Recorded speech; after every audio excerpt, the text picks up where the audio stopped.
She is going after not only President Trump, but also his enablers, and they hate it. They hate that they have to follow the rules as everyone else. But Mr. Meadows, this is justice. This is what you tried to deny my husband. This is what you tried to deny the voters of Georgia. We got to address the suburban women problem because it's real. Welcome to the Suburban Women Problem, a podcast from Red, Wine, and Blue. Hi, I'm Rachel Vindman, co-host of the Suburban Women Problem podcast.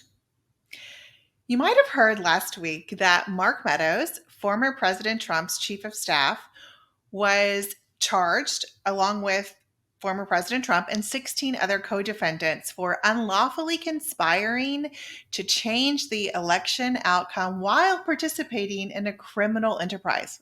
Sounds bad. Several of the co-defendants have voluntarily surrendered and have been booked, but Mr. Meadows thinks he's special. In a court filing, an attorney for Meadows claims presidential immunity should shield him from charges that accuse him of taking part in a criminal enterprise meant to illegally change the 2020 election results.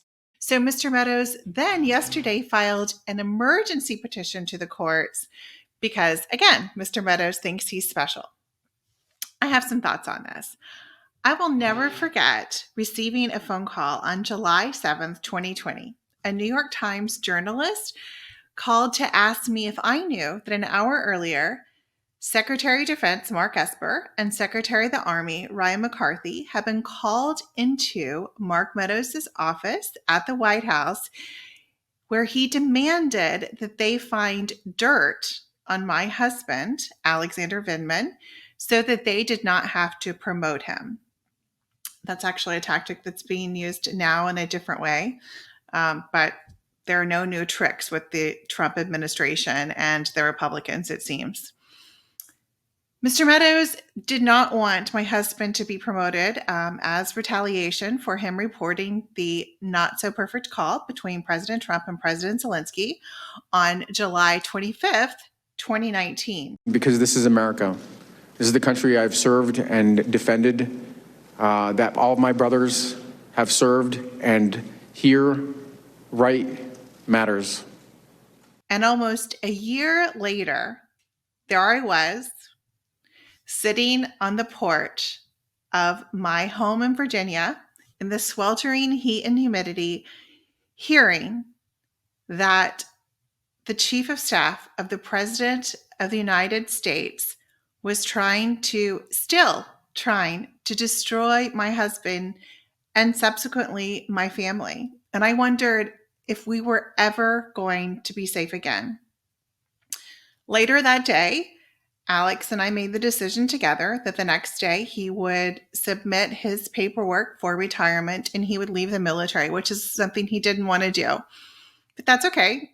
We're fine now, and we have made peace with that very difficult time in our lives, and we've moved on. So I share the story not because I'm trying to get sympathy, but because I know what this looks like. We were just a regular family. I was a suburban minivan driving mom, and here we were being attacked by these people who have all the power, and it was such a horrible feeling.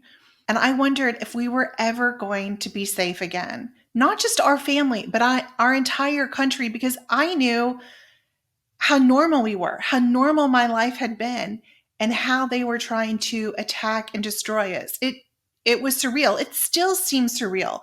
Later that day, we made the decision that Alex would submit his request for retirement from the military. And that was a very difficult decision. It's frankly still difficult for me to go back and think about that time in our life because it was so hard. But I don't share the story for sympathy. I share it as an example of a regular American family and how when my husband did something that they didn't like, the lengths they went to in order to try to attack us. But not just that. The moment that Mark Meadows was charged of all the things he did, of all the things he enabled while he was President Trump's chief of staff, the moment he was charged, he has not once tried to defend himself other than to try to get the rules changed. That's all he wants to do, is try to change the rules. He thinks he is special. He thinks he's better than everyone else. I know it's really difficult to keep track of these indictments. I've had a busy summer too, and they just keep coming. But this indictment in Georgia is the result of another not so perfect call. President Trump called the Georgia Secretary of State and just, casually asked if he could help find him 11,780 votes. He wanted to deny 11,780 Georgia citizens their vote, their right to vote. And the only thing Mr. Meadows has to say about that is, oh, can you just move the case? Because I don't think that I can get a fair case if I have to play by the rules as everyone else. But if you can move it to the federal court system, then maybe I'll have a fighting chance. But I'm not going to defend myself on the merits. He's too good for that. Despite everything that we have personally experienced and everything that I've observed as a U.S. citizen throughout the Trump years, I still have a deep, abiding faith in U.S. democracy. But the moment that we fail to hold people accountable, criminals and their enablers accountable, the jig is up. Democracy is over. And that's why I speak out about these things. That's why I am so passionate about talking about this. It's fun to see them squirm. I'll admit I love it and I watch it and I laugh about it. But what really matters in these indictments is that people are held accountable, and they are held accountable by the same rules as everyone else. I think District Attorney Fani Willis is amazing. She is going after not only President Trump, but also his enablers, and they hate it. They hate that they have to follow the rules as everyone else. But Mr. Meadows, this is justice. This is what you tried to deny my husband. This is what you tried to deny the voters of Georgia. You are not above the law. You need to follow the same rules as everyone else. And if you are innocent, I invite you to present that evidence in a court of law. I keep my side of the street clean. You don't even know what that means.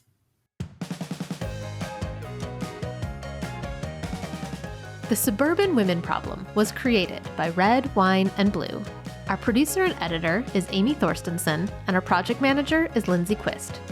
For more information about upcoming events and trainings, or to learn more about Red, Wine, and Blue, follow us on social media or at www.redwine.blue.